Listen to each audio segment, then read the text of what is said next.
Hello everyone, today I'd like to do an unboxing of this Stunt Car, which is double-sided, and I'm just going to show you what's inside the box and if it's worth a try.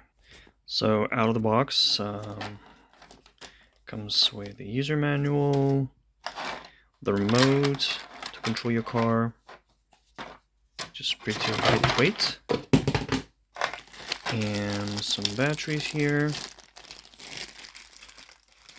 And the good thing is that these chargeable, and that's the car itself.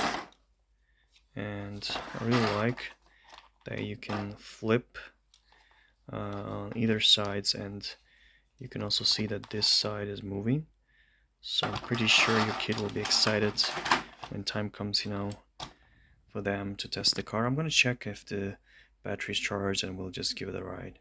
So the batteries aren't charged. The cool thing about this toy, it comes with 2 batteries, so you can charge each of these using this charger, and there's also a small screwdriver here, and here I'm going to show you that's where you place the battery and you should be good to go.